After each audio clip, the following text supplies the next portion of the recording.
मैंने पुनर्जन्म लेने के बाद सबसे पहला काम पागलों की तरह पढ़ाई छोड़कर अपनी बॉडी को ट्रेन करना शुरू किया। यहाँ तक कि टीचर्स की फेल करने की चेतावनी और मेरी गर्लफ्रेंड लियू रोयान के ब्रेकअप का भी मुझ पर कोई असर नहीं हुआ, क्योंकि मैं जानता था कि सिर्फ 1 महीने बाद पूरी दुनिया में अलग अलग डेविल फ्रूट्स उगने वाले हैं। उस समय जो भी डेविल फ्रूट हासिल करेगा उसे असाधारण शक्तियां मिलेंगी। पिछले जन्म में मुझे भी एक असाधारण शक्ति मिली थी, लेकिन मेरी फ्रूट एबिलिटी कमजोर थी और मेरी फिजिकल फिटनेस भी ज्यादा अच्छी नहीं थी, इसलिए मैं ज़ॉम्बी होर्ड में बुरी तरह मारा गया। अब जबकि मुझे दूसरा मौका मिला था तो जाहिर है कि मैं अपने फ्यूचर नॉलेज का पूरा फायदा उठाने वाला था और हर उस चीज को पकड़ने वाला था जिसे इस्तेमाल किया जा सके। मेरी जानकारी के मुताबिक पास ही एक डेविल फ्रूट मौजूद था, स्कूल के बगल वाली फलों की दुकान में। उस दुकान का नाम भी बड़ा अजीब था, गाइड यू टू ब्यूटीफुल। लेकिन मुझे यह नहीं पता था कि वह डेविल फ्रूट आखिर किस दिन प्रकट होगा, इसलिए मैं हर दिन उस दुकान पर कुछ फल खरीदने जाता और साथ ही यह भी देखा कि वह डेविल फ्रूट आया है या नहीं। लेकिन आज जब मैं हमेशा की तरह दुकान में घूम रहा था और पाइनएप्पल सेक्शन तक पहुंचा, तभी 2 हरी रंग की छोटी शाखाओं ने अचानक मेरा ध्यान खींच लिया। मैंने ऊपर रखे पाइनएप्पल हटाए और उन शाखाओं का असली शरीर मेरी आंखों के सामने आ गया। बिल्कुल सही, यह मेरी यादों वाली उसी डेविल फ्रूट जैसी थी। यही वन पीस दुनिया के 4 एम्परर्स में से काइडो का डेविल फ्रूट था। मैंने तेजी से बिल चुकाया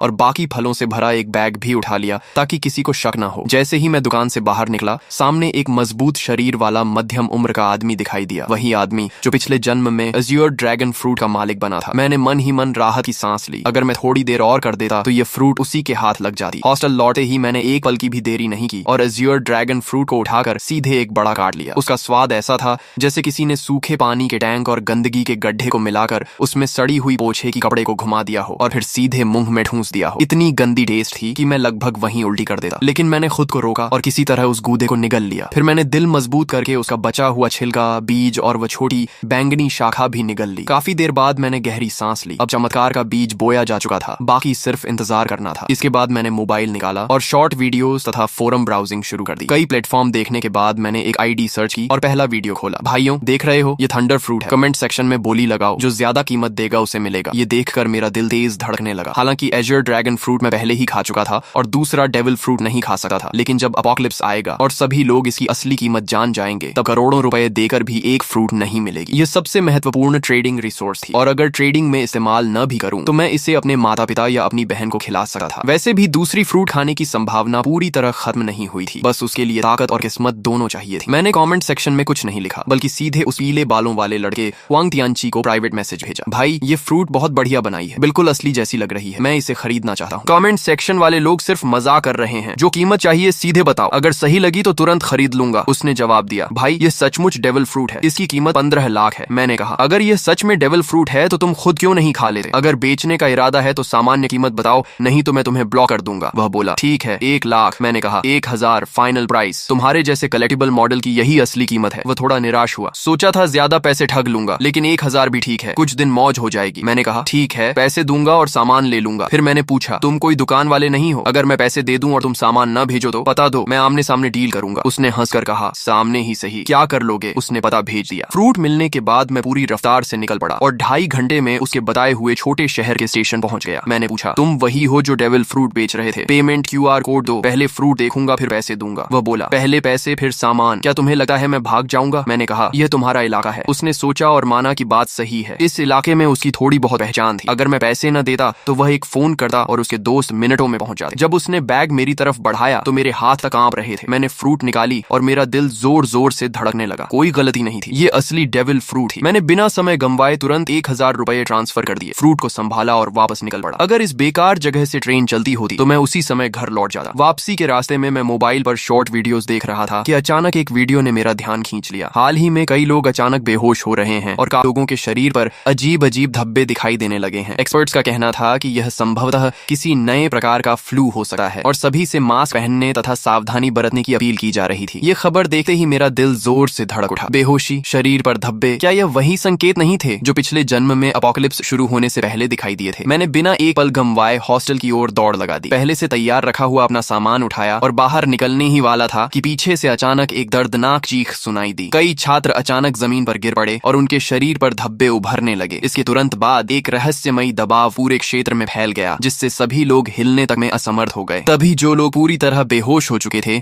वे अचानक झटके से उठ बैठे। उनकी आंखें लाल हो गईं, नाखून लंबे और नुकीले हो गए और वे पागलों की तरह एक एक कमरे से बाहर निकलने लगे। देखते ही देखते पूरे हॉस्टल में अफरा तफरी मच गई और अनगिनत छात्र रोते चिल्लाते बाहर की ओर भागने लगे। लेकिन उसी क्षण मैंने महसूस किया कि मेरे ब्लड लाइन की गहराइयों से एक शक्ति जाग रही है। मेरे शरीर में एज्योर ड्रैगन की शक्ति उभरने लगी। मैंने सिर उठाकर एक गूंजती हुई गर्जना की। मेरी त्वचा पर नीले ड्रैगन स्केल्स उभर आए, सिर पर ड्रैगन हॉर्न्स निकल आए और मेरे हाथ ड्रैगन क्लॉज में बदल गए। मेरा पूरा शरीर हाइब्रिड ड्रैगन फॉर्म में बदलने लगा। गलियारे में मौजूद छात्र मुझे देखकर बुरी तरह डर गए, क्योंकि उनकी नजर में मैं भी उन लोगों की तरह एक मॉन्स्टर बन चुका था। लेकिन इस हाइब्रिड फॉर्म ने मेरी फिजिकल स्ट्रेंथ, डिफेंस, स्पीड और रिकवरी एबिलिटी को कई गुना बढ़ा दिया था। तभी पीछे से 2 ज़ॉम्बीज दहाड़ते हुए मेरी तरफ झपटे। मैंने ड्रैगन क्लॉ घुमाई और उन्हें एक ही वार में दूर फेंक दिया। तभी एक और ज़ॉम्बी दूसरे कमरे से बाहर निकला। मैंने मुंह खोलकर गर्म सांस छोड़ी और अगली ही क्षण आग की लपटों ने उसे राख में बदल दिया। लेकिन सिर्फ इतनी सी फ्लेम ब्रेथ के बाद ही मुझे अपनी स्टैमिना तेजी से घटी हुई महसूस हुई। डेविल फ्रूट की असली ताकत स्टैमिना पर निर्भर करती है। भविष्य में हाकी कितना भी आम क्यों ना हो जाए, आखिरकार खर्च स्टैमिना का ही होता है। अपोकलिप्स के शुरुआती चरण में हर किसी की फिजिकल लिमिट बहुत कम होती है। मैं काइडो जैसी ओनी रेस से नहीं था और न ही उसके जैसा मॉन्स्टर कॉन्स्टिट्यूशन रखता था। इसलिए एज्योर ड्रैगन फ्रूट मिलने के बावजूद मैं उसकी पूरी ताकत नहीं निकाल सकता था। लेकिन मेरे पास इसका समाधान था। मैंने अपना बेसबॉल बैट उठाया। यह खास तौर पर बनवाया गया हैवी रीइंफोर्स्ड बैट था,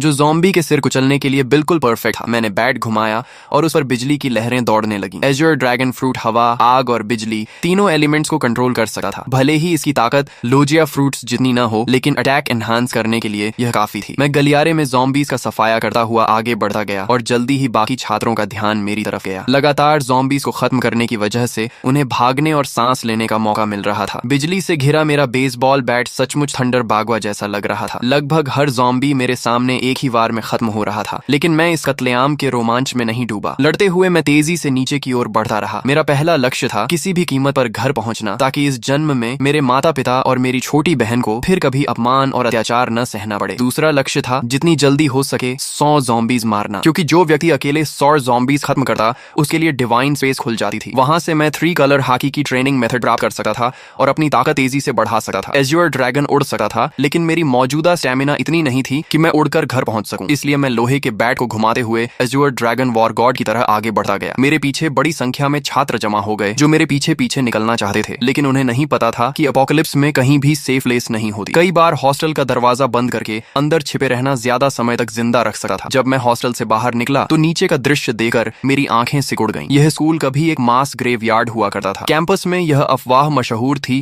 कि यहाँ यिन एनर्जी बहुत ज्यादा है और इसी वजह से आसपास रहने वाले लोग अक्सर बीमार पड़ जाते थे। बाद में एक फेंग शुई मास्टर ने सलाह दी थी कि यहाँ एक स्कूल बनाया जाए ताकि युवाओं की यांग एनर्जी इस जगह की यिन एनर्जी को दबा सके। लेकिन अब जो कंकाल वर्षों से जमीन के नीचे दफन थे, ज़ॉम्बी वायरस के प्रभाव से सभी जमीन फाड़कर बाहर निकल आए थे और जो भी जीवित इंसान दिख रहा था उस पर हमला कर रहे थे। कोई मुझे बचाओ! पूरे कैंपस में हाहाकार मचा हुआ था। हर कोई जान बचाने के लिए भाग रहा था। लोग घबराहट में एक दूसरे से टकरा रहे थे, लेकिन मैंने किसी पर ध्यान नहीं दिया और सीधे मेन गेट की दिशा में बढ़ता गया। रास्ते में चाहे ज़ॉम्बी मिले या स्केलेटन मॉन्स्टर, मैंने सबको अपने बैट से कुचल दिया। आखिरकार जब मैं स्कूल गेट तक पहुंचा तभी मेरा शरीर अचानक रुक गया। सिर्फ मैं ही नहीं, सभी लोग और यहाँ तक कि ज़ॉम्बीज भी वहीं थम गए। ऐसा लगा जैसे पूरे संसार का टाइम फ्रीज हो गया हो। फिर मेरी आंखों के सामने अंधेरा छा गया। Divine descent, devil fruits have arrived, divine space activated. जब मैंने दोबारा आंखें खोली तो खुद को एक रहस्यमयी स्थान में पाया। यहाँ न समय था, न दिशा, न कोई वास्तविक स्थान। केवल 2 लाइट स्क्रीन्स मौजूद थी, एक बड़ी और एक छोटी। बड़ी स्क्रीन पर लिखा था डिवाइन शॉप और छोटी स्क्रीन पर लिखा था पर्सनल पैनल। पिछले जन्म में मैं इन चीजों से भली भांति परिचित था। यह किसी अज्ञात सत्ता द्वारा दिया गया अवसर था जहाँ पॉइंट्स के बदले टेक्निक्स, इक्विपमेंट, स्किल्स और रिसोर्सेज खरीदे जा सकते थे। तभी घोषणा हुई, आप पहले व्यक्ति हैं जिसने 100 ज़ॉम्बीज का शिकार किया है। आपको डिवाइन रिवॉर्ड प्राप्त होगा। आपने अपोकलिप्स शुरू होने के 10 मिनट के भीतर 100 पॉइंट्स प्राप्त कर लिए हैं, इसलिए आपको विशेष रिवॉर्ड दिया जाएगा। इसके बाद मेरे सामने 3 विकल्प आए। पहला रिवॉर्ड था परफेक्ट फ्रूट, जो मेरे एज्योर ड्रैगन फ्रूट को पूर्ण अवस्था में पहुंचा देता। इसके बाद फ्रूट की सभी साइड इफेक्ट्स समाप्त हो जाती। मैं सी स्टोन और सी वाटर से प्रभावित नहीं होता और यहाँ तक कि दूसरा डेविल फ्रूट भी खा सकता था बिना शरीर फटे। दूसरा रिवॉर्ड था हाकी जीनियस। इसके लिए किसी ट्रेनिंग या पॉइंट्स की जरूरत नहीं थी। मुझे तुरंत 3 कलर हाकी जागृत हो जाती और बिना अभ्यास के भी धीरे धीरे बढ़ती रहती। यदि मैं ट्रेनिंग करता तो इसकी ग्रोथ स्पीड 2 गुनी हो जाती। तीसरा रिवॉर्ड था ज़ॉम्बी स्लेयर डिवाइन वेपन। मुझे अपनी पसंद का सुप्रीम ग्रेड वेपन मिलता जो ज़ॉम्बीज को 2 गुना डैमेज देता। फ्रूट, हाकी या वेपन, 3 में से एक चुनना था। पहला और तीसरा रिवॉर्ड तुरंत कॉम्बैट पावर बढ़ाते थे, जबकि दूसरा धीरे धीरे ताकत बढ़ाता, लेकिन उसकी पोटेंशियल लिमिट कहीं अधिक थी। पिछले जन्म के अनुभव के अनुसार बाद के चरणों में भी हाकी कभी आउटडेटेड नहीं हुई थी। मैं कुछ क्षण सोच में पड़ गया। तभी मुझे काइडो की कही बात याद आई, हाकी ही असली आधार है। रॉजर और गार्ब के पास कोई डेविल फ्रूट नहीं थी, फिर भी वे दुनिया के सबसे शक्तिशाली योद्धा बने। यहाँ तक कि काइडो ने हाकी को इतना महत्व दिया कि उसने उसने अपनी फ्रूट अवेकनिंग तक पर ज्यादा ध्यान नहीं दिया। ये सोचते ही मैंने फैसला कर लिया, ताकतें जितनी ज्यादा हों उतना अच्छा नहीं। असली बात यह है कि किसी एक ताकत को उसकी सीमा तक पहुंचाया जाए। एज्योर ड्रैगन फ्रूट कितनी शक्तिशाली बनेगी, ये पूरी तरह मेरी फिजिकल स्ट्रेंथ पर निर्भर था। अगले ही क्षण मैंने हाकी जीनियस चुन लिया। तुरंत 3 कलर हाकी मेरे भीतर जाग उठी। काली ऊर्जा की एक पतली परत मेरी मुट्ठियों पर चढ़ गई। यह आर्मामेंट हाकी थी। इसके बाद मैंने कुछ पॉइंट्स खर्च करके 5 वाटर मीट खरीदे, जो तेजी से स्टेमिना रिकवर करने वाला फूड था और लड़ाई में लंबे समय तक टिकने में मदद करता था। पर्सनल पैनल सिर्फ स्टेटस स्क्रीन नहीं थी, बल्कि कम्युनिकेशन डिवाइस भी थी। अपोकलिप्स में जब मानव सभ्यता टूट गई थी, तब लोग इसी पैनल के कम्युनिकेशन फंक्शन से संपर्क बनाए रखते थे। इसमें अलग अलग चैनल्स भी बने हुए थे और बहुत से लोग पहले ही बातचीत शुरू कर चुके थे। तभी घोषणा हुई, स्पेस कनेक्शन समाप्त होने वाली है। भविष्य में केवल विचार करते ही डिवाइन स्पेस में प्रवेश किया जा सकेगा। मेरी आंखों के सामने फिर अंधेरा छा गया। जब मैंने दोबारा आंखें खोली तो मैं वापस अपने शरीर में था। चारों ओर अनगिनत ज़ॉम्बीज और घबराए हुए छात्र शिक्षक मौजूद थे। मैंने तुरंत एक वाटर मीट मुंह में ठूंस ली और तेजी से खाते हुए स्कूल गेट की ओर बढ़ने लगा। तभी मुझे अचानक खतरे का एहसास हुआ। मैंने तुरंत अपना शरीर एक ओर घुमा लिया। जिस जगह मैं खड़ा था वहां अगले ही पल जमीन फट गई और एक स्केलेटन आर्म बाहर निकल आई। बहुत से लोग सोच रहे थे कि शहर छोड़कर किसी सुनसान जगह चले जाएंगे और किसी तरह जीवित रहेंगे, लेकिन उन्हें नहीं पता था कि अब इस दुनिया में 1 इंच भी सुरक्षित जमीन नहीं बची थी। इसी दौरान रास्ते में चल रही कारों के रेडियो पर इमरजेंसी ब्रॉडकास्ट लगातार बज रहा था। यह राष्ट्रीय आपातकालीन सूचना है। सभी नागरिक शांत रहें, अपने घरों के अंदर रहें और दरवाजे खिड़कियां बंद रखें। हमारी सेना पूरी तरह सक्रिय हो चुकी है। रेडियो पर आगे घोषणा हुई, हमारी बायोलॉजिकल लैबोरेटरीज भी एंटीडोट विकसित करने में लगी हुई हैं। कृपया शांति बनाए रखें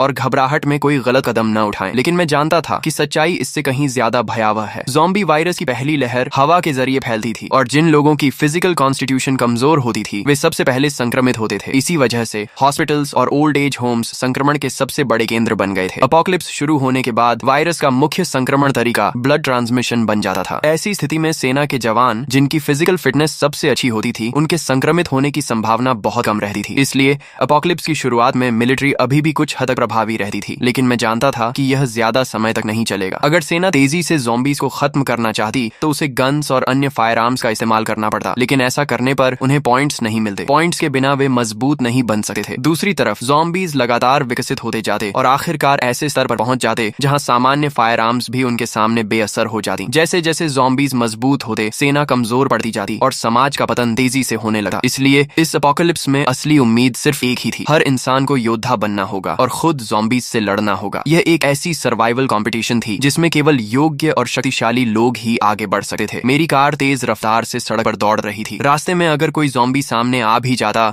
तो मैं ब्रेक लगाने की बजाय उसे सीधा टक्कर मारकर आगे निकल जाता। तभी अचानक मेरा फोन बज उठा। कॉल उठाते ही दूसरी तरफ से मेरी छोटी बहन की घबराई हुई आवाज सुनाई दी, भैया आप कहाँ हो? बाहर बहुत सारे ज़ॉम्बीज हैं, बहुत डर लग रहा है। मैंने तुरंत पूछा, मैं ठीक हूँ, तुम कैसी हो? मम्मी पापा ठीक है ना? उसने राहत की सांस लेते हुए कहा, मम्मी ने आपकी बात मानकर पहले ही छुट्टी ले ली थी और मुझे स्कूल से घर ले आई थी। पापा अभी हॉस्पिटल में हैं। उन्होंने कहा है कि उन्होंने ऑफिस लॉक कर लिया है और फिलहाल सुरक्षित हैं। भैया आप तो सचमुच भविष्यवक्ता निकले। अगर आपने मम्मी को जबरदस्ती छुट्टी लेने के लिए न कहा होता तो शायद हम अभी बाहर ही मर चुके होते। पिछले 1 महीने से मेरी बहन औचिंग बहुत हैरान थी, क्योंकि मैं हर दिन बड़ी मात्रा में डेली नेसेसिटीज घर भेज रहा था। जब भी परिवार पूछता कि इतना सामान क्यों जमा कर रहा हूँ, मैं कोई जवाब नहीं देता था। उन्हें यह भी नहीं पता था कि मेरे पास इतना पैसा आया कहाँ से। असल में मेरे पास कोई पैसा नहीं था। सिर्फ 1 महीने में इतना कमाना भी असंभव था। लेकिन जब अपोकलिप्स आने ही वाला था तो मुझे कर्ज लेने से डरने की क्या जरूरत थी। मैंने लगभग हर ऑनलाइन प्लेटफॉर्म से लोन ले लिया था। अगर माता पिता को समझाने की समस्या न होती तो शायद मैं घर तक गिरवी रख देता। हालांकि डिवाइन स्पेस के मौजूद होने के कारण बहुत ज्यादा रिसोर्सेज जमा करने की जरूरत भी नहीं थी। यह सामान सिर्फ इमरजेंसी के लिए था। हम बात ही कर रहे थे कि सामने एक लग्जरी कार अचानक रास्ते में कूद पड़े ज़ॉम्बी से बचने की कोशिश में पलट गई। उसी पल एक भयानक चेन कलिजन शुरू हो गई। पीछे आ रही कई गाड़ियां एक दूसरे से टकरा गईं और कुछ ही सेकंड में सड़क पर तबाही मच गई। कई लोग वहीं मारे गए, लेकिन मैं पहले से जानता था कि ऐसा होगा। अब रुकना संभव नहीं था। मैंने तुरंत अपना बैकपैक और बेसबॉल बैट पकड़ा, एज्योर ड्रैगन फॉर्म में बदल गया और कार की छत तोड़कर सीधे आसमान में उड़ गया। बादलों और धुंध ने मेरे विशाल ड्रैगन बॉडी को ऊपर उठाया और मैं तेजी से आसमान की ओर बढ़ गया। ये चमत्कारी दृश्य देखकर सड़क पर मौजूद सभी लोग स्तब्ध रह गए। पहले से भयानक कार एक्सीडेंट अब और भी ज्यादा अराजक हो गया, लेकिन मुझे नीचे हो रहे हंगामे से कोई मतलब नहीं था। मैं सीधे बादलों के बीच घुस गया और अपने घर की दिशा में उड़ने लगा। बीच बीच में मैं बैकपैक से वाटर मीट निकाल कर खाता ताकि स्टेमिना रिकवर होती रहे। मेरी मौजूदा ताकत इतनी नहीं थी कि मैं लगातार लंबे समय तक उड़ सकूं। आखिरकार जब सारी वाटर मीट खत्म हो गई तो मुझे जमीन पर उतरना पड़ा और मैं वापस ह्यूमन फॉर्म में बदल गया। मैंने आसपास नजर दौड़ाई। फिलहाल वहां कोई ज़ॉम्बी दिखाई नहीं दे रहा था। मैंने तुरंत डिवाइन स्पेस में प्रवेश किया और फिर से 5 वाटर मीट एक्सचेंज कर ली और उन्हें बैकपैक में भर लिया। इस समय मेरे बैकपैक में सिर्फ 5 वाटर मीट और एक थंडर फ्रूट थी। एक वाटर मीट खाने के बाद मैंने दोबारा उड़ान नहीं भरी, क्योंकि वाटर मीट स्टेमिना तो रिकवर कर सकती थी, लेकिन अगर लगातार उसी पर निर्भर रहा जाए तो स्टेमिना कंजम्पशन और तेज हो जाती थी। साथ ही मेंटल फटीग को यह बिल्कुल रिकवर नहीं कर सकती थी। मैंने मैप खोला और अपनी स्थिति देखी। मुझे किसी हाईवे तक पहुंचना था और वहां से एक व्हीकल हासिल करनी थी। दिशा तय करने के बाद मैं फिर से एज्योर ड्रैगन में बदल गया। इस बार मैं सिर्फ 10 मिनट तक उड़ा और जल्द ही नीचे एक हाईवे दिखाई देने लगी, जहां अनगिनत व्हीकल्स तेज रफ्तार से दौड़ रही थी। मेरा लक्ष्य था कोई मजबूत ऑफ रोड एसयूवी ढूंढना। नीचे सड़क पर मौजूद कई लोगों ने आसमान में उड़ते एज्योर ड्रैगन को देख लिया था। तुरंत लोगों ने अपने फोन्स निकालकर वीडियो बनाना शुरू कर दिया और उसे डिवाइन स्पेस के कम्युनिकेशन चैनल पर अपलोड कर दिया। दोस्तों, मैंने ड्रैगन देखा है, बहुत बड़ा एज्योर ड्रैगन, कम से कम 10 मीटर लंबा होगा, किसी ने लिखा। दूसरे ने जवाब दिया, ये जरूर काइडो का एज्योर ड्रैगन फ्रूट होगा। पता नहीं किस लकी आदमी को इतनी ताकतवर मिथिकल बीस्ट फ्रूट मिल गई। तभी किसी और ने लिखा, मुझे भी कभी थंडर फ्रूट मिली थी, लेकिन मैंने उसे नकली समझकर बेच दिया। ये मैसेज लिखने वाला वही पीले बालों वाला हुआंग तियंची था। उसे अब पछतावे से खुद को मार लेने का मन कर रहा था। आखिर उसने असली थंडर फ्रूट सिर्फ 1000 रुपए में बेच दी थी। जीजू से यूजो जाने वाले हाईवे के ऊपर उड़ते हुए मैं आखिरकार एक बेहद मजबूत दिखने वाली ऑफ रोड एसयूवी पर नजर टिकाने ही वाला था। मैं नीचे उतरकर राइड लेने की तैयारी कर रहा था कि तभी मेरी नजर सड़क किनारे खड़े एक विशाल पेड़ पर पड़ी। वहां किसी चीज की हल्की लेकिन रहस्यमयी चमक टिमटिमा रही थी। मैंने पहले ही अनुमान लगाया था कि दुनिया में प्रकट होने वाले अधिकांश डेविल फ्रूट्स ज़ोअन टाइप के होंगे। हालांकि मिथिकल बीस्ट फ्रूट्स भी उतने दुर्लभ नहीं थे जितना लोग सोचते थे। आखिर दुनिया की हर संस्कृति और हर सभ्यता में अनगिनत मिथिकल क्रीचर्स, डिवाइन बीस्ट्स और डीमोनिक मॉन्स्टर्स मौजूद थे। उन सभी के आधार पर नई मिथिकल बीस्ट फ्रूट्स जन्म लेने वाली थी। लेकिन भले ही मिथिकल फ्रूट्स की संख्या बढ़ जाए, फिर भी वे सबसे शक्तिशाली फ्रूट्स में गिनी जाती थी। मैंने अपने ड्रैगन क्लॉ से उस चमकती हुई फ्रूट को तोड़ा और उसे पीछे लटके बड़े बैकपैक में रख लिया। जब मेरे पॉइंट्स 1000 तक पहुंच जाएंगे, तब डिवाइन स्पेस में एक नया फंक्शन अनलॉक होगा, डेविल फ्रूट आइडेंटिफिकेशन। उसकी मदद से मैं किसी भी फ्रूट की एबिलिटी पहले से जान सकता था और किसी बेकार फ्रूट को खाने से बच सकता था। हालांकि यह सुविधा बहुत महंगी थी। हर आइडेंटिफिकेशन के लिए पूरे 1000 पॉइंट्स खर्च करने पड़ते थे। मैं दोबारा उस ऑफ रोड एसयूवी का पीछा करने ही वाला था कि अचानक आगे चल रहा एक बड़ा ट्रक बुरी तरह पलट गया। उसी पल उसके अंदर से 3 ज़ॉम्बीज बाहर निकले और आसपास की गाड़ियों पर हमला करने लगे। लेकिन उस समय किसी के पास रुकने का साहस नहीं था। एक ड्राइवर ने एक्सेलरेटर पूरी ताकत से दबाया और सीधे ज़ॉम्बीज के ऊपर गाड़ी चढ़ा दी। फिर वह गाड़ी को दाएं बाएं घुमाकर ज़ॉम्बीज को गिराने की कोशिश करने लगा। उसकी इस हरकत ने तुरंत एक और चेन एक्सीडेंट पैदा कर दिया। मैंने उधर सिर्फ एक नजर डाली और फिर पलटे हुए ट्रक के पास उतर गया। ह्यूमन बीस्ट फॉर्म में बदलकर मैंने ट्रक के किनारे को पकड़ लिया और एज्योर ड्रैगन की विशाल शक्ति का इस्तेमाल करते हुए उसे जबरदस्ती सीधा खड़ा कर दिया। एज्योर ड्रैगन फ्रूट द्वारा दी गई स्ट्रेंथ वास्तव में भयावह थी। इसके बाद मैं ट्रक के अंदर घुसा और खुद उसे चलाने लगा। जब धीरे धीरे मुझे एहसास हुआ कि वे सभी मेरी ट्रक के पीछे पीछे चल रही हैं। मैंने रियर व्यू मिरर में यह दृश्य देखा, लेकिन मुझे इससे कोई फर्क नहीं पड़ा। जब तक वे मेरे काम में रुकावट नहीं डालते, उन्हें मेरे पीछे आने से कोई समस्या नहीं थी। रास्ते भर बार बार एक्सीडेंट्स होते रहे। मैं समय समय पर ट्रक से उतरता, ज़ॉम्बीज को खत्म करता और सड़क साफ करता। तभी एक मोटा और अमीर दिखने वाला मध्यम उम्र का आदमी मुस्कुराते हुए मेरे पास आया और बोला, अगर आप मेरी सुरक्षा करेंगे तो मैं आपको जितना पैसा चाहिए उतना दे सकता हूँ। मैंने उसकी तरफ ठंडी नजर से देखा और कहा, एक कदम और आगे बढ़ाया तो मरोगे। वह आदमी इतना डर गया कि अनजाने में वहीं घुटनों के बल बैठ गया। उस समय मेरी ड्रैगन फॉर्म और उससे निकल रही किंगली ऑरा उसे ऐसे महसूस हो रही थी जैसे उसके सामने कोई सर्वोच्च शासक खड़ा हो। मेरी हल्की सी कॉन्करर्स हाकी ने आसपास खड़े कई लोगों को डर से जड़ कर दिया। फिर भी मौत का डर इंसान से कुछ भी करवा सकता है। एक बेहद खूबसूरत मैच्योर वुमन हिम्मत करके मेरे पास आई। अपोकलिप्स के बीच भी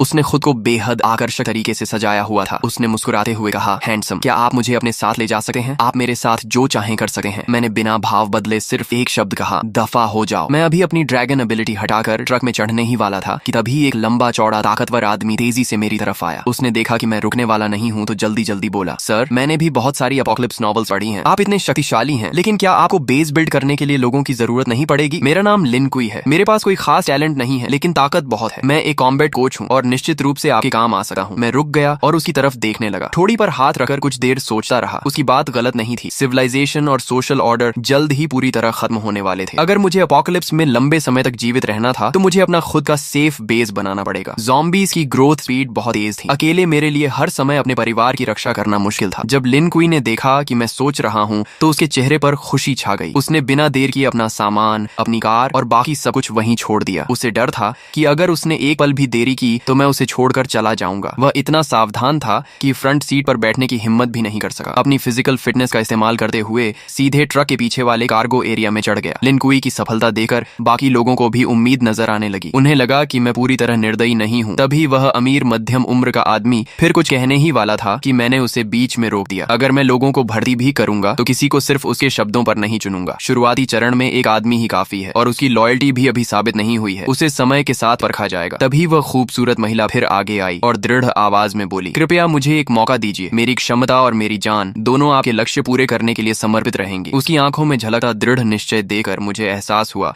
कि यह महिला साधारण नहीं है, शायद इसमें वाकई कुछ खास था। मैंने कुछ सेकंड तक उसे ध्यान से देखा और फिर कहा, गाड़ी में चढ़ जाओ। महिला खुशी से झूम उठी, लेकिन मेरी अनुमति के बिना वह भी फ्रंट सीट पर नहीं बैठी। उसने अपनी पूरी ताकत लगाकर ट्रक के पीछे वाले कार्गो एरिया में चढ़ना शुरू कर दिया। मैं यह सब देखकर मन ही मन सिर हिलाने लगा। शायद यह महिला सिर्फ एक सुंदर चेहरा नहीं थी, पीछे खड़े कई लोग भी इन दोनों की तरह मेरे साथ जाना चाहते थे। लेकिन जैसे ही मैंने हल्की सी कॉन्करर्स हाकी छोड़ी, सभी डर के मारे जमीन पर गिर पड़े। उनमें से किसी ने कांपती आवाज में कहा, हे भगवान, इस बॉस ने तो कॉन्करर्स हाकी भी जगा ली है। कुछ अनुभवी वन पीस फैंस तुरंत इस किंगली ऑरा को पहचान गए। मैं वापस ड्राइवर सीट पर बैठा और ट्रक को आगे बढ़ा दिया। करीब 2.5 घंटे की यात्रा के बाद आखिरकार मुझे सड़क किनारे एक सर्विस एरिया दिखाई दिया, लेकिन वह जगह पूरी तरह ज़ॉम्बीज़ के कब्जे में थी। रास्ते से गुजरने वाले लोग वहां फ्यूल और फूड लेने जाना चाहते थे, लेकिन वहां मौजूद ज़ॉम्बीज़ की भारी संख्या देखकर हिम्मत नहीं कर पा रहे थे। मगर मुझे इसकी चिंता नहीं थी। जैसे ही ट्रक वहां रुका, ज़ॉम्बीज़ का एक बड़ा झुंड हमारी तरफ दौड़ पड़ा। वे ड्राइवर कैबिन में तो नहीं घुस सकते थे,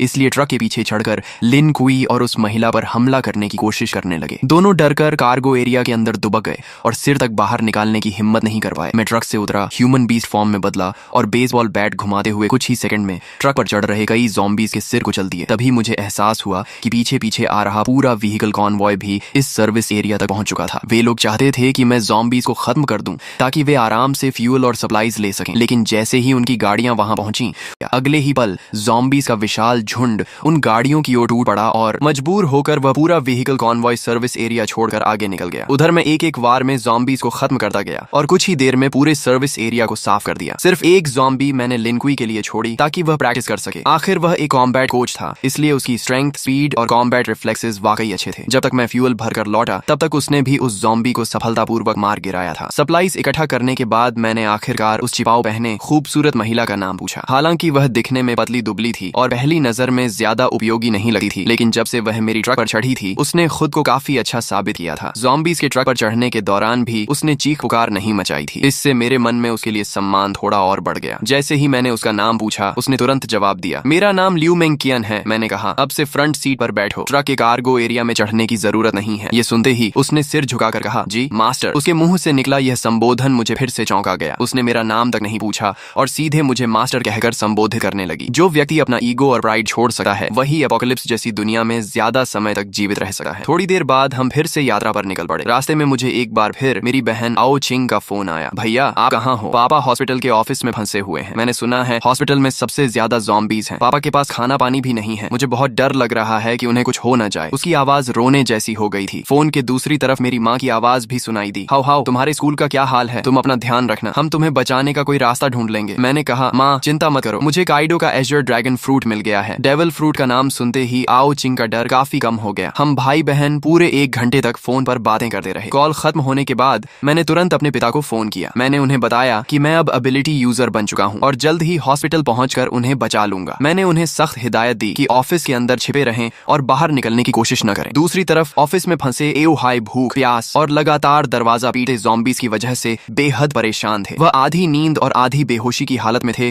कि तभी मेरा फोन आया। मेरा नाम देखते ही उनमें जान आ गई। जब मैंने उन्हें वीडियो कॉल की और उन्होंने मुझे ड्रैगन ह्यूमन फॉर्म में ज़ॉम्बीज़ का सफाया करते देखा, तब जाकर उनके दिल को सुकून मिला। उन्होंने मुझे अपने ऑफिस का रास्ता बताया। मैं तेजी से हॉस्पिटल के एक कोने में बने ऑफिस तक पहुंच गया। वहां 12 ज़ॉम्बीज़ लगातार दरवाजा तोड़ने की कोशिश कर रहे थे। दरवाजे में कई बड़े छेद भी हो चुके थे। अगर अंदर से टेबल्स और चेयर्स लगाकर उसे ब्लॉक न किया गया होता तो ज़ॉम्बीज़ कब के अंदर घुसकर पापा को टुकड़े टुकड़े कर चुके होते। मैंने बेसबॉल बैट घुमाई और कुछ ही सेकंड में उन सभी ज़ॉम्बीज़ के सिर तोड़ डाले। फिर एक जोरदार किक मारकर ऑफिस का दरवाजा खोल दिया। अंदर मौजूद पापा की हालत जरूर खराब थी, लेकिन वे पूरी तरह सुरक्षित थे। मेरे लिए यही सबसे बड़ी खुशखबरी थी। एओ हाई वाटर मीट खाते हुए बोले, तो ये वही डेविल फ्रूट एबिलिटी है जिसके बारे में तुम और आओ चिंग बात कर रहे थे। ऑफिस में फंसे रहने के दौरान उन्होंने डिवाइन स्पेस के कम्युनिकेशन चैनल्स में बहुत सारे वीडियोस और डिस्कशंस देख लिए थे, इसलिए उन्हें वन पीस और डेविल फ्रूट्स के बारे में कुछ जानकारी हो गई थी। मैं हंस पड़ा और एक और अंदर घुसे ज़ॉम्बी का सिर बैट से कुचलते हुए बोला, कैसा लगा आपका बेटा? कूल है ना? आओ हाई मुस्कुराकर बोले, बहुत कूल है बदमाश। अपोकलिप्स शुरू होने के बाद उन्होंने अपनी आंखों से अनगिनत लोगों को ज़ॉम्बीज़ के हाथों मरते देखा था। ऐसे में उनका पूरा परिवार अभी तक सुरक्षित था। यही उनके लिए सबसे बड़ी खुशी थी। हॉस्पिटल से बाहर निकलते समय मैंने देखा कि कई कई बिल्डिंग्स के दरवाजों और खिड़कियों के पीछे लोग छिपे हुए बाहर झांक रहे थे। जब उन्होंने एओ हाई को एक ड्रैगन मैन के साथ जाते देखा और यह भी देखा कि वह ड्रैगन मैन कितनी आसानी से ज़ॉम्बीज़ को मार रहा है, तो कई लोग मदद के लिए चिल्लाने लगे, ओल्ड हाई, हमें भी बचा लो। आओ हाई के चेहरे पर दया की झलक दिखाई दी। उन्होंने कहा, हाओ, इन्हें भी बचा लो, ये सब मेरे कॉलीग्स हैं, बहुत बेचारे हैं। मैंने ठंडे स्वर में जवाब दिया, बचाकर क्या करूंगा? क्या मैं इन्हें एक एक करके इनके घर भी छोड़ूंगा? और अगर घर पहुंच भी गए तो क्या वे निश्चित रूप से जिंदा रह पाएंगे? मैंने उनकी पुकारों को अनसुना किया और पापा को लेकर आगे बढ़ गया। रास्ते में हम उस कमरे के पास पहुंचे जहां लिन कुई और लियू मेंकियन छिपे हुए थे। मैंने दरवाजे पर हमला कर रहे ज़ॉम्बीज़ को खत्म किया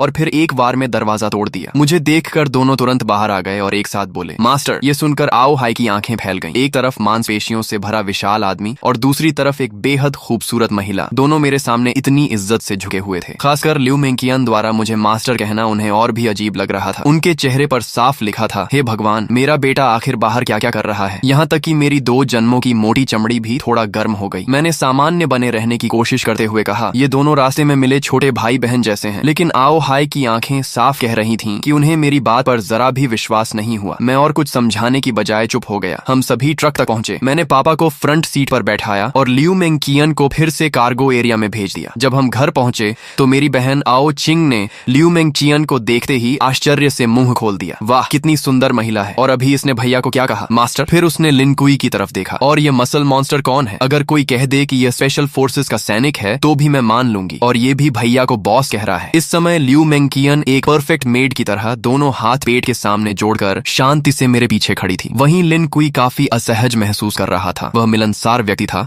लेकिन यह उसके बॉस का परिवार था, इसलिए उसे समझ नहीं आ रहा था कि कैसे व्यवहार करे। आखिर मेरी माँ लियू यून ने स्थिति संभाली और मुस्कुराते हुए कहा, सबको भूख लगी होगी ना? जैसे ही उन्हें पता चला था कि मैं और पापा लौट रहे हैं, उन्होंने सोना छोड़ दिया और पूरी रात खाना बनाने में लगा दी थी ताकि हम दोनों गरम खाना खा सकें। लेकिन उन्हें यह उम्मीद नहीं थी कि मैं 2 और लोगों को साथ ले आऊंगा, इसलिए खाना थोड़ा कम पड़ रहा था। अच्छी बात यह थी कि मैंने पहले से बहुत सारे कैंड फूड्स जमा कर रखे थे। कुछ कैंस खोलकर माँ ने पूरा बड़ा डिनर तैयार कर दिया। जब मैंने देखा कि लिन कुई और लियू मेंकियन अभी भी किनारे खड़े हैं तो मैंने उन्हें भी खाने के लिए बुलाया। लिन कुई आगे बढ़ने ही वाला था कि लियू मेंकियन बोली, मुझे थोड़ा कैंड फूड दे दीजिए, मैं मास्टर के साथ एक ही टेबल पर नहीं बैठ सकती। ये सुनते ही कमरे में मौजूद सभी लोग स्तब्ध रह गए। आओ चिंग की नजरें मेरे और लियू मेंकियन के चेहरे पर बार बार घूमने लगी। फिर शरारती मुस्कान के साथ बोली, अब मैं समझ गई, इसे फ्लर्टिंग कहते हैं। उसकी बात पूरी होने से पहले ही मैंने उसके सिर पर हल्का सा नॉक मार दिया। वह दर्द से आंखों में आंसू भरकर मेरा हाथ पकड़कर काटने लगी। डिनर खत्म होने के बाद मैंने बैकपैक से 2 डेविल फ्रूट्स निकाली। मेरे पास अभी 2 डेविल फ्रूट्स हैं, एक थंडर फ्रूट है और दूसरी की एबिलिटी अभी पता नहीं है। तुम लोग इनमें से खा लो। यह सुनकर लिन कुई और लियू मेंकियन दोनों चौंक गए। उन्हें उम्मीद नहीं थी कि मेरे पास इतनी दुर्लभ चीजें भी मौजूद हैं। उनकी आंखों में चाहत साफ दिखाई दे रही थी। आओ चिंग उत्साह से दोनों फ्रूट्स को उठाकर देखने लगी। फिर उसने उन्हें माता पिता को दिखाया, लेकिन आओ हाई ने फ्रूट देकर वापस मुझे लौटा दी। आओ चिंग को दे दो, हमारी उम्र हो चुकी है, हम खाएंगे तो बर्बाद हो जाएंगी। माँ भी सहमत हो गई। हाँ, तुम्हारे जैसा बेटा हमारी रक्षा कर रहा है, हमारे लिए वही काफी है। इतनी कीमती चीज तुम्हारे पास रहेगी तो ज्यादा काम आएगी। मैंने समझाने की कोशिश की, मेरे पास पहले से एज्योर ड्रैगन फ्रूट है, मेरी ग्रोथ बहुत तेज होगी। लेकिन अगर आप लोग भी डेविल फ्रूट्स खा लेंगे तो ज़ॉम्बीज़ मारकर जल्दी पॉइंट्स कमा सकेंगे और हाकी ट्रेनिंग भी अनलॉक कर पाएंगे। अपोकलिप्स में असली कैपिटल यही है। लेकिन काफी देर समझाने के बाद भी माता पिता नहीं माने। आखिर मैंने हार कर आओ चिंग की तरफ देखा। ठीक है, तुम चुन लो। आओ चिंग तो कब से इसी पल का इंतजार कर रही थी। उसने दोनों फ्रूट्स हाथ में लेकर बार बार देखा, लेकिन काफी सोचने के बाद उसने थंडर फ्रूट मुझे वापस दे दी। मैं हैरान रह गया। क्या तुम थंडर फ्रूट नहीं लोगी? लोजिया एलिमेंटलाइजेशन शुरुआती चरण में लगभग इनविंसिबल होती है और दूसरी फ्रूट की एबिलिटी क्या है यह भी नहीं पता। आओ चिंग मुस्कुराकर बोली, डिवाइन स्पेस में डीमन रिमूवल पोशन मिलती है, उससे डेविल फ्रूट की साइड इफेक्ट्स हट सकती हैं और इंसान दूसरी फ्रूट भी खा सकता है। भैया आप इतने मजबूत हो कि वह पोशन जरूर हासिल कर लोगे। थंडर फ्रूट आपके लिए ज्यादा उपयुक्त है, मैं दूसरी फ्रूट खा लूंगी। मैंने कुछ देर सोचा और कहा, ठीक है, लेकिन पहले इसकी आइडेंटिफिकेशन कर लेते हैं। अगर एबिलिटी अच्छी हुई तो तुम खा लेना। डेविल फ्रूट आइडेंटिफिकेशन 1000 पॉइंट्स के बाद अनलॉक होती थी। आओ चिंग को यह बात पता नहीं थी क्योंकि उसके पास अभी कोई पॉइंट्स नहीं थी। लेकिन मैं स्कूल से लेकर हॉस्पिटल तक ज़ॉम्बीज़ का इतना सफाया कर चुका था कि मेरे पॉइंट्स 1000 से भी ज्यादा हो चुके थे। तभी आओ चिंग ने जल्दी से सिर हिलाया, नहीं, 1000 पॉइंट्स बहुत ज्यादा हैं। इतना कहकर उसने मेरे जवाब का इंतजार तक नहीं किया। उसने तुरंत उस सुनहरी मकई जैसी दिखने वाली डेविल फ्रूट उठाई और एक बड़ा टुकड़ा काटकर निगल लिया। ये देखकर मैं घबरा गया। मुझे बिल्कुल उम्मीद नहीं थी कि वह सीधे फ्रूट खा लेगी। अगर यह कोई कमजोर एबिलिटी निकली तो बाद में पछताने का भी मौका नहीं मिलेगा। लेकिन अब बहुत देर हो चुकी थी। आओ चिंग फ्रूट का गूदा निगल चुकी थी। मैं केवल मन ही मन प्रार्थना कर सकता था कि उसे कोई शक्तिशाली एबिलिटी मिले।